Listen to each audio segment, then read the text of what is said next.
On ஆயிடுச்சா? எங்கிட்ட தெரியுதா? சரி, அப்போ நீ பிடிச்சிக்க என்னைய. கொஞ்சம் சரியான கேள்வி கேட்டேன். கேள்வி கேட்டேன்.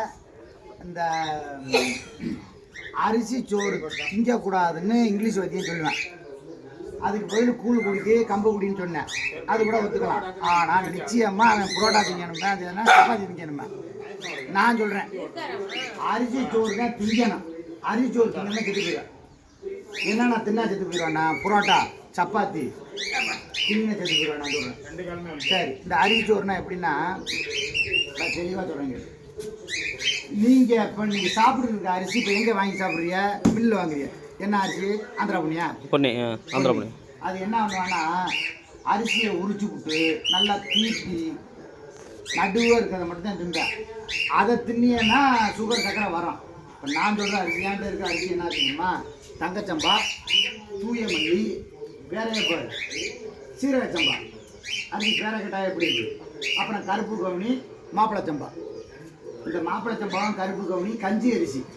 காலையில் ஒரு டம்ளர் கஞ்சி, சாயங்காலம் ஒரு டம்ளர் கஞ்சி குடிச்சின்னா டைலிஷ் பண்ணுறான்ல கிட்னி போய் அவனுக்கு சரியாயிடும். நீ நம்பலாம் நம்போ. முக ஸ்டாலின்லாம் கிளிக்கு வாங்கி டைலிஷ் பண்ணுறான்னு காலையில் ஒரு டம்ளர் கருப்பு கவுனி கஞ்சி குடிச்சா சரியாக போயிடும். கருப்பு கவுனி புரியுதுங்களா? இது மாதிரிலாம் நம்ம ஆவூரில் கொடுத்து சரி பண்ணியிருக்கோம். ஆனால் ஒருத்தன் ஆவூரில் கொடுத்து சரியாயிடுச்சு, கொஞ்ச நாள் வச்சு குடித்தேன், திரும்பி செத்துட்டேன். பெரிய விஷயமா? கஞ்சி எப்படி வைக்கிறதுன்னு உங்களுக்கு தெரியும். அதில் கொஞ்சம் இது பாசி பருப்பு இதெல்லாம் போட்டு வச்சா, இப்போ எங்கள் வீட்டில் வச்சா நல்லா மனமாக இருக்கும், குடிக்கிறதுக்கு ருசியாக இருக்கும். குடிச்சு கண்டியில் பழகிட்டார். சரி, இப்போ அரிசியை பற்றி சொல்கிறேன் பாரு. அரிசியில் அதை சுற்றி 3 கோட்டிங் இருக்குது. கோட்டிங்னா என் தம்பிக்கு புரியும், பெரியவர் புரியுதா இருக்குமா? அதில் தான் நார் சத்து இருக்குது, புரத சத்து இருக்குது, செரிமான சத்து இருக்குது. மெயினாக இதை பூரா உரிச்சு மாடுகிட்ட போட்டுவிட்டு நம்ம திங்கிறது நடுவாக இருக்கிற வெறும் மாவு சத்து தான் திங்கிறோம். வெறும் மாவு சத்தை தின்னீங்கன்னா சர்க்கரை ஏறும், ப்ரெஷர் ஏறும். ஆனால் அதுக்கு மேலே இருக்கிற அந்த புரதச்சத்து நார் சத்தெல்லாம் கம்மியாக தான் இருக்குது. ஆனால் அது செரிக்க விட்டுரும். செரிக்க விட்டோன்னா என்ன ஆகுதுன்னா உனக்கு எல்லா பிரச்சனையும் தீர்ந்து போயிடும். நம்ம அரிசியை நான் எப்படி சொல்லுவேன், அரிசியை அரைச்சி சாப்பிடாது, உரிச்சு சாப்பிட்றாங்க. அந்த காலத்தில் எப்படி சாப்பிட்டான்? வெள்ளை அரிசியை 1-2 குத்தி மேலே மட்டை இருக்கும், மட்டையோட திங்கணும். இன்னும் ஒன்று சொல்கிறேன், இவன் அரிசி அரைச்சி சாப்பிட்ற அரிசி சோத்தை வாயில் வச்சோன்னே விழுந்து உள்ளே போயிடும். நம்ம அரிசி சோறச்சோன்னு உள்ளே போகக்கூடாது. வாயில் சோத்தை போட்டீங்கன்னா உள்ளே போகக்கூடாது, அத்தைக்கணும். அத்தைக்க பல்லில் போட்டு அரைக்கணும். நம்மளோட சொல்லுவாங்க, அரைக்க உள்ளே போயிட்டு இருக்கணும்.